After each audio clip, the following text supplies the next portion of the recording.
네, 그 창업 시장의 트렌드에서 국내를 보시면요. 우리가 이제 스마트하고 이제 컴팩트가 이니셜 따서 SC 아이템이라고 이제 얘기를 하는데 이런 SC 아이템에 대한 인기가 급상승하고 있다. 요거는 이제 스마트하다고 똑똑하고 컴팩트하다는 말이에요. 작은 매장을 똑똑하고 작은 매장을 일컫는 SC의 특징이다. 이건 뭐냐면 거품을 줄인 창업 비용하고 인건비를 대폭 줄인 운영 시스템입니다. 지금까지 우리가 그 어떤 그 창업을 할 때 음식점이나 이런 창업을 할 때는 항상 그 인건비에 시달렸던 것들이 소상공인들입니다. 그래서 이런 이제 앞으로 좀 이따 말씀을 또 가면서 말씀을 다시 한번 또 드리겠지만 어떤 그 자석을 또 스페이스 공간을 받아서 거기에서 자석을 할애하는 게 아니라 테이크아웃을 주 업무로 해서 어떤 내실에서는 식사나 식음료를 먹는 것이 아니고 그냥 테이크아웃해서 그 물건을 가지고 나갈 수 있는, 포장을 해서 가지고 나갈 수 있는 그런 공간들. 그래서 그런 운영 시스템이라고 그러죠. 그 다음에 편안한 공간, 또 추억이 있는 곳, 동화 속에 온 것 같은 자유를 주는 것을 우리가 이제 스마트하고 컴팩트가 합쳐졌다라고 얘기를 하는 것이죠. 똑똑하고 작은 매장을 이용하는데 창업 비용에서 거품을 줄인 것이 특징인다. 이를 위해서 매장 크기를 어떻게 해요? 작게 하겠죠. 인테리어 비용이 최소화되고요. 그래서 인건비를 대폭 줄인 운영 시스템을 갖추고 있고요. 그래서 1인 창업자나 소수 인원으로 운영이 가능한 구조다. 이렇게 말씀드릴 수 있습니다. 그리고 테이크아웃형 창업 아이템이나 1인 창업 아이템의 대표적인 것이 이 SC 아이템인데요. 거의 다 이제 실속형 창업을 지향을 합니다. 정말 실속형이죠. 무점포 창업 등의 그 초기 투자 비용을 최소화할 수 있는 그런 형태가 많습니다. 프랜차이즈 업계에서도 1인 운영이 가능한 시스템을 구축하는 추세고요. 그 다음에 이제 장기 어떤 경기 침체, 이게 우리 국내에서뿐만이 아니라 글로벌화, 세계적으로 경기 침체를 인해서 투자보다는 실속을 중시하는 창업 그 트렌드를 반영하게 되는 것이죠. 여기서 말하는 이제 우리가 스마트 기술 도입 확대라는 건 뭐냐면요.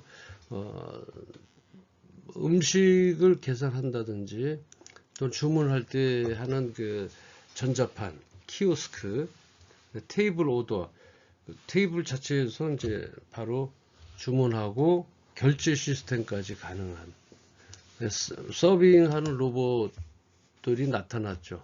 그래서 간략한 것들은 현재는 이제 서빙 로봇이 하고 있고요. 스마트 기술 도입이 증가하고 있다라고 하는 것입니다. 정부의 그 스마트 상점 기술 보급 사업을 통해서 소상공인의 디지털 전환이 가속화되고 있습니다. 예를 들어서 뭐 로봇을 배달하는 그 딜리버리하는 로봇을 할 때 정부에서 지원을 얼마 정도 해주고 거기에 대한 기술 보급을 권장하고 있는 그러한 그 전환이 가속화되고 있다. 그다음에 이제 이러한 그 스마트 지금 말씀드리는 그 스마트 기술 도입 확대에 대해서는 좀 양극화가 심합니다. 왜냐하면 대형 자본을 앞세운 브랜드와 소규모 실속 창업이 공존하는 빈부 창업이 그런 현상이 나타나고 있죠. 그 큰 데는 이제 정말 되게 규모가 되게 크고요. 작은 곳은 이제 정말 그 1인이 창업을 하고 있기 때문에 그런 스마트 창업에도 양극화 현상이 나타나고 있다. 네, 푸드테크 발전인데 자동화 조리기라든지 또 로봇 셰프라든지 또 푸드테크 장비 도입이 증가하고 있습니다. 그래서 푸드테크의 발전이 그러니까 이루어져 나가고 있고요. 그다음에 이제 보면 이색 창업 아이템이 등장을 합니다. 가드닝 카페라든지 흑염소 전문점. 요즘에 이제 저희가 우리나라가 이제 그 어떤 보신탕 개념이 이제 없어지게 되다 보니까 흑염소 요리 전문점 새로운 컨셉의 그 창업 아이템으로 등장하고 있습니다. 흑염소 시장이 지금 급부상하고 있는데 어디까지 갈지는 아직 미지수이지만 그래도 흑염소의 특징을 가지고 있는 건강식이라서 아마 지속되지 않을까 이렇게 생각을 하고요. 그 다음에 건강하고 웰빙을 중시하는데 유기농을 많이 찾습니다. 그리고 비건이라든지 채소주의, 그다음에 글루텐 프리 이런 제품 등 건강에 좋은 제품과 서비스에 대한 수요가 점차적으로 증가되고 있는데 밀가루 음식을 되게 좋아하죠. 사람들은 대부분 뭐 라면부터 해서 국수, 냉면, 뭐 만두 이렇게 해서 모든 그 밀가루 음식이 들어가는 데 대한 글루텐 프리 밀가루 속에는 이제 글루텐 자체가 내장 지방으로 이제 많이 남게 되다 보니까 그러다 보니까 반면에는 비건이라고 해서 이제 채식 하시는 분들, 채식주의자, 농약이나 비료를 하지 않은 정말 순수한 그 자연에서 자라는 유기농법 이런 것들에 대한 건강과 웰빙가 중시되고 있기 때문에 소비자 문화의 변화와 또 창업 시장이 바뀌고 있다. 그래서 스마트화된 기술 도입 확대에 따라서 이런 변화들이 있고요. 해외 창업 시장 트렌드를 보면 그 배송을 최적화하고 마이크로 풀필먼트 센터 등 물류 혁신이 주목을 받고 있습니다. 그리고 매장이 자동화되어 있고요. AI라든지 ML, 빅데이터, 그다음에 뭐 IoT 등을 활용한 매장 자동화가 확산되고 있습니다. 그래서 해외에서는 또 스마트 결제 시스템, 센서라든지 블록체인, 그다음에 NFC 여러분들 휴대폰으로 쓸 수 있는, 그다음에 RFID 비접촉성 센서 등을 활용한 원활한 결제 시스템이 도입되고 있고요. 그 다음에 가상 및 증강현실 기술 활용을 통해서 AR 기술을 활용한 가상 피팅, 또 3D 제품 시각화 서비스 등이 확산되고 있습니다. 또 지속 가능성에 이제 중시를 두고 있어서 지역 생산 재료와 지속 가능한 제품에 대한 관심이 높아지고 있습니다. 국내외 창업시장 모두 디지털 기술 도입과 그리고 소비자 경험 개선에 초점을 맞추고 있다라고 하는 것이죠. 그런데 말이죠. 그러나 그 해외 시장, 특히 이제 미국 시장에서는 물류 혁신과 첨단 기술도 도입이 더 이제 빠르게 진행되고 있는 것으로 보입니다. 현재 이제 시장 조사에 의하면. 그래서 국내 창업 시장은 정부 지원을 통한 디지털 전환 그리고 소상공인 중심의 변화가 두드러지는 그런 반면에 해외 시장은 대규모 리테일 기업들의 기술 혁신이 주도하는 경향이 있다. 이렇게 말씀드립니다. 그래서 이제 우리가 이러한 그 스마트 경영을 통해서 맛이 아닌 감성적인 코드로 소비자들의 마음을 사로잡고 있다. 여러분들 물론 음식 문화가 외식업계에서는 많은 그러니까 제품, 음식에 대한 맛이 100%라고 생각하지 않습니다. 이제는 젊은 사람들을 타겟으로 하면 감성적인 코드로 소비자들의 마음을 새로 잡는다라고 하는 것이죠. 밥을 먹을 때만이라도 현실에서 탈피하고자 하는 욕구가 있고 마음 편하게 즐기고자 하는 욕구를 반영하는 것이 맛보다는 맛도 중요하죠. 거의 대동소이하겠지만 감정적인 코드가 소비자의 마음을 사로잡을 수가 있다라고 할 수 있습니다. 그리고 마음 편하게 즐기고자 하는 어떤 욕구들이 반영되어 있다라고 하는 거죠. 그 다음에 불경기에는 익숙하고 편안한 과거를 그리워하는 향수로 감성을 유도하는 것이 있지만 어린 시절 즐겨보던 동화 속 주인공이 요리를 해줄 것 같은 느낌, 그 어떤 어른들에게는 아름다운 꿈을 만들어 줌으로 해서 소비자들의 추억인 노스텔지어를 그대로 이제 반영한 것이다. 기본 의미, 그러니까 노스텔지어의 기본 의미는 어떤 건가요? 여러분들 지금 여기서 노스텔지어라고 지금 추억에 대한 노스텔지어라고 여기 있습니다. 여기 말씀드린 대로 향수는 향수병을 사전적인 의미는 이제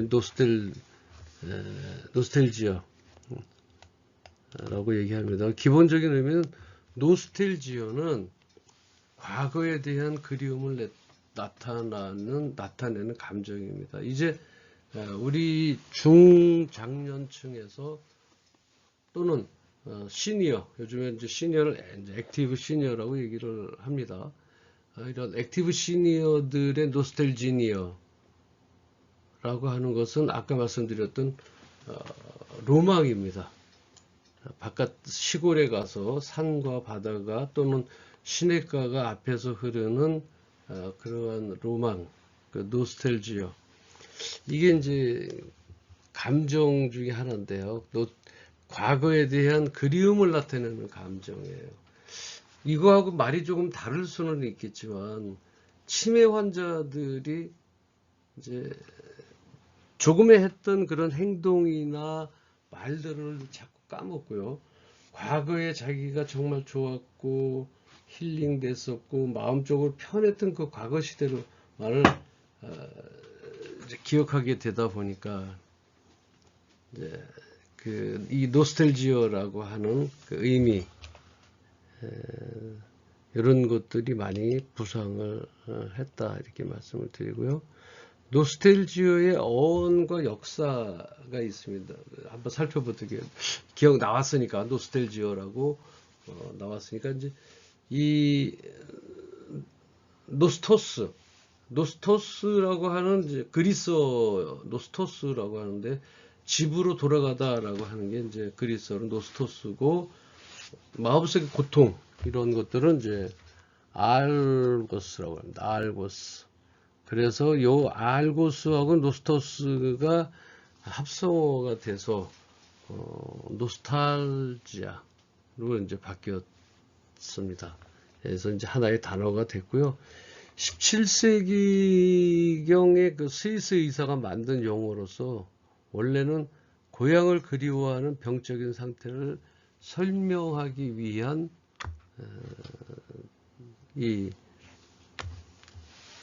그 노스탈자가 이제 나오게 된 것이죠. 주요 특징으로 이제 말씀드리면, 그러니까 이게 이제 그 심리적인 것으로 의사가 만들어낸 고향을 그리워하는 병적인 상태를 설명하기 위해서 이제 그 의사가 만들었었는데요. 예를 들면 뭐 이런 뭐라 그럴까 향수병이라고 할까요? 노스탈지아는 하나의 이제 미국에 가 있는 분들이 이제 한국에 오고 싶어하고 한국에서 지내고 싶어하는 그 노스탈지아가 바로 이제 그런 것들입니다.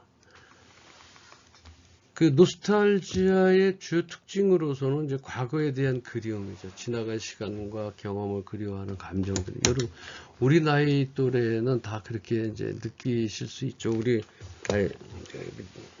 여러분들 이제 젊으신 분들 본과에 지금 1, 2학년이나 그다음에 야간에 산업재반 분들하고는 좀 거리가 좀 있죠, 그죠?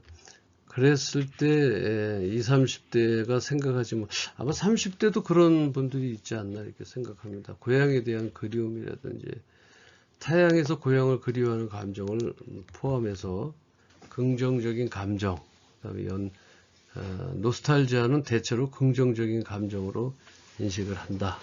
사회적 기능에선 노스탈지아가 무엇이냐? 사회적 소속감을 증진시키고 대인관계의 능력을 향상시키는데 도움을 줄 수 있다. 이렇게 말씀드릴 수 있고요. 그 문화적 표현은 어떤 것이 노스탈지아가 할 수 있는 것이 노스탈지아는 문학, 음악, 영화 등 다양한 예술 형태에서 자주 다뤄지는 주제입니다. 예를 들어서 황석영의 소설 산포 가는 길이나 정지용의 시 가운데 향수 등이 한국 문학에서 노스텔지아를 표현한 대표적인 작품입니다.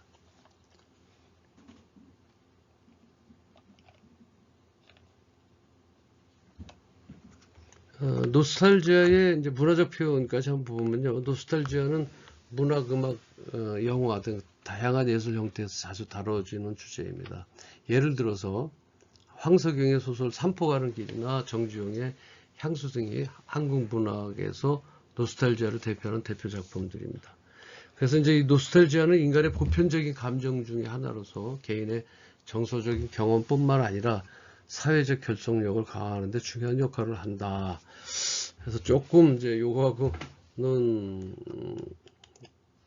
조금 우리가 이제 배우는 트렌드하고는 조금 다른 얘기가 있을 수 있으나 소비자들의 추억을 그대로 반영한다. 요즘에는요. 그래서 옛날에 이제 우리가 식품 중에도 창업의 트렌드 보면 옛날에 먹었던 불량식품들이 이제 이 중에 하나입니다. 노스텔지아를 추구하는 마음에서 뭐 쫀득이라고 그러죠. 쫀득이도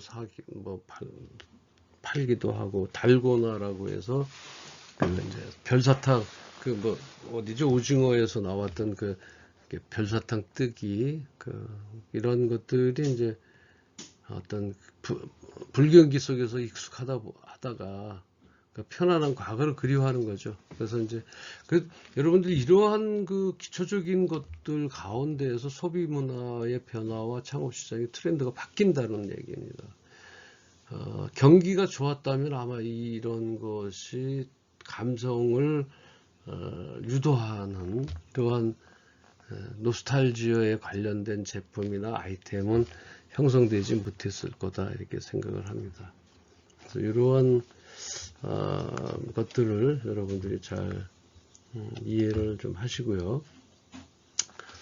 일본은 어떨까요? 이거 지우고 한번 볼게요. 간단하게 일본을 저는 이제 늘 말씀드립니다. 저는 친일파는 아니지만 친일파다 아니다가 그게 중요한 거는 아니죠. 현재 친일파는 아니지만 일본에 대한 어떤 정보 수집이나 또 경제적인 문제, 경영이나 이런 IT 관련 기술적 문제도 훨씬 앞서가고 있다라고 하는 걸 우리가 간과해서는 안 된다는 얘기죠. 그래서 전에도 말씀을 드렸지만 일본에 대한 우리보다 앞서 나가고 있는 일본을 우리가 벤치마킹 하는데 충분한 자료로 써 주셨으면 좋겠다라고 하는 것들입니다. 일본은 어떨까요? 일본은 이제 우리와 비슷한 사계절의 기후를 가지고 있고 생활 습관 등을 가진 일본은 우리의 벤치마킹 대상이다. 제가 벤치마킹 해야 됩니다. 그래서 일본이 정말 대단한 나라이고 우리가 무시 못할 나라인데 우리는 간혹 일본을 너무 정말 또 정치적인 얘기가 나올까봐 여기서 줄입니다. 우리의 벤치마킹 대상인 것은 확실합니다. 동경의 긴자라, 시부야, 오사카, 남바, 오메다도 유명한 번화가에는 고급 브랜드 매장 대신에 유니클로라든지 자라, 여러분들 이게 다 일본 제품입니다. 유니클로, 그 다음에 자라도 이렇게 되어 있죠. ZARA, 이게 자라라고 되어 있는 상품은 거의 다 일본 거라고 보시면 될 것 같습니다. 그 다음에 H&M, 요것 등의 중저가 실용형 브랜드. 그래서 백화점에도 이제 무인양품이나 DIY 전문숍 등의 실생활 전문 매장들이 입점하는 추세다. 국내와 해외 창업 시장의 트렌드에는 몇 가지 공통점과 차이점이 있습니다. 주요 트렌드를 비교해 보면 일본의 창업 트렌드에 대해서 보면은요, 일본 창업 시장은 최근 몇 년간 큰 변화를 겪고 있습니다. 2023년도에는 이런 추세가 올해도 계속 될 것으로 이렇게 보입니다. 그래서 주요 창업 트렌드를 보면 스마트 기술 도입이 확대되어 있습니다. 그래서 이런 아까 말씀드렸던 대로 이런 것들이 도입이 돼서 자영업자들의 구인난 해결과 업무 환경 개선에 도움을 주고 있고요. 그리고 이제 정부 지원 확대로 해서 2022년도 발표된 이제 5개년 스타트업 육성 계획을 통해서 정부 지원이 확대되고 있습니다. 그리고 27년도까지 10만 개의 스타트업 육성과 10조 엔의 투자 유치를 목표로 하고 있다라고 하는 것이죠. 그래서 10조 엔이라 그러면 엄청난 크죠. 일본에 이제 10조 엔이면 얼마인가요? 저는 100조 원이 넘죠, 그죠? 100조 원이 100조 원이가 아니고 100조 원입니다. 100조 원.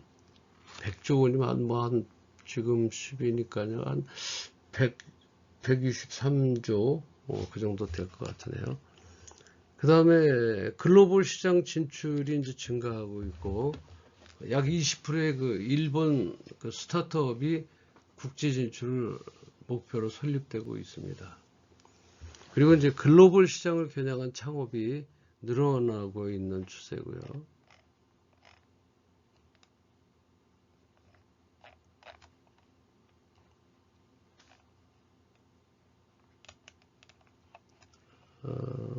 잠깐만, 여기 움직이질 않네요.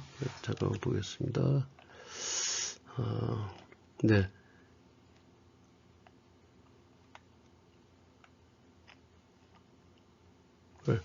글로벌 시장을 겨냥한 창업이 이제 늘어나고 있다. 그 다음에 오픈 이노베이션 확대, 대기업과 스타트업 간의 협력이 증가되고 있고요. 새로운 비즈니스 창출과 상용화를 위해서 협업이 활발하게 이어지고 있습니다. 근데 일본은요, 또 특히 이제 IT하고 이제 및 테크 관련 스타트업이 성장을 많이 하고 있는데, AI, 인공지능과 로봇공학, 핀테크 등 기술 기반 스타트업이 급증하고 있습니다. 정부 지원도 이 분야에 집중되고 있습니다. 소비자 트렌드 변화에 대한 대응을 보면 드래곤 아이스 키워드로 요약되는 2024년도 소비자 트렌드에 맞춘 창업이 증가하고 있습니다. 그리고 시간 효율성, 인공지능 영향, 가변적 가격 등 새로운 소비 패턴에 대응은 비즈니스 모델이 주목을 받고 있고요. 지금 이제 우리가 창업을 할 때 고려 사항들이 좀 있습니다. 요거에 좀 이어서 갈까요? Do it yourself라고 그래서 DIY 요런 제품, 내가 스스로 할 수 있는 제품, Do it yourself, 너 스스로 그것을 해라. 그래서 저가 실속형 구매 패턴이 갈수록 심화되고 가격 파괴 업종이 이제 성업이 되고 있고요. 백엔샵이라든지 할인 슈퍼마켓, 그 서비스업에서도 연가 판매 시스템이 적용되고 있다. 리사이클링 사업은 불황 중 호황이다. 그렇죠? 리사이클 사업은 뭐 여러 가지가 뭐 아이템이 있겠습니다만 뭐 옷 자체도 리사이클이고요. 가전제품도 한번 반품되었던 가전제품도 이렇게 한번 리사이클 쪽에 들어가 있는 그런 사업 중에 하나입니다. 의류나 생활용품, 가전제품, 스포츠용품 등 분야가 있다. 그리고 이제 그 글로벌 시장을 좀 진출해야 되는 검토 사항으로는 처음부터 글로벌 시장을 염두에 두고 창업을 준비하는 것도 좋은 전략일 수도 있습니다. 그래서 해외 사이트를 먼저 준비해서 함께 국내에도 이제 그것을 오픈하는 그런 경우가 있습니다. 조금 쉬었다 할까요? 정부, 그리고 이제, 요거 했던 거 마저 더 하고 하겠습니다. 정부 지원 프로그램을 활용을 하는데, 일본 정부의 스타트업 지원 정책을 적극, 활용하고 있습니다. 상당히 많은 금액을 일본 정부의 스타트업 기업의 정책을, 지원을 하고 있습니다. 일본의 이제 마지막으로 그 소비자 트렌드 분석, 일본 창업에 있어서 소비자 트렌드 분석은 변화하는 소비자의 니즈를 파악하고 여기에 맞는 비즈니스 모델을 이제 개발을 하죠.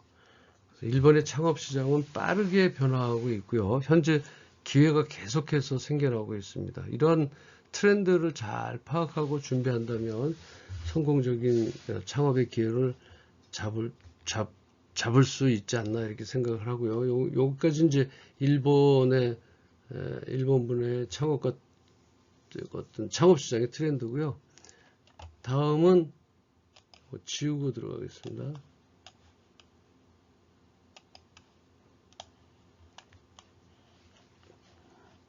유럽과 미국 쪽에 잠깐 그 앞에 보고 넘어가도록 하겠습니다. 유럽과 미국인데요. 이 융복합 바람이 많이 드는 거죠. 콜라보레이션이나 또 융합 기술, 융합해서 융합하고 또 복합해서 다른 업종과 결합해서 수익 극대화를 만들어내는 것이고, 그다음에 미국이나 홀푸드 마켓에는 유기농 식품 판매 전문점에서 쇼핑 대행 서비스와 스파 마사지 서비스를 결합해서 빵, 커피, 와인 등 다양한 유기농 식품을 판매를 하고 있습니다. 그 다음에 대표적인 걸로 보면 이제 스페인이나 시니어 스토어에 보면 노인 전문 생활 편의용품 판매점을 카페처럼 꾸미고 있습니다. 어차피 이제 우리나라도 고령화 시대로 접어들었지 않습니까? 이제 최고 속도로는 일본이 이제 빠르게 움직이고 있고요. 그 다음에 유럽 쪽에서도 움직이고 있습니다. 이래서 노인 전문 그 생활 편의점품이나 판매점을 아이템으로 가는 것도 상당한 바람직한 것이다 이렇게 볼 수 있겠습니다. 그리고 다양한 음료와 디저트 메뉴를 갖춰서 노인들이 함께 어울리는 환경 마련, 혈압계, 혈당계 등의 주요 기구와 주름 방지용 비누 조작이 단순한 그다음 주름 방지용 비누, 이것도 이제 노인들에 대한 하나의 특수 아이템이라고 봅니다. TV의 그 리모컨이 정말 그 시니어들이 쓰기엔 너무 복잡합니다.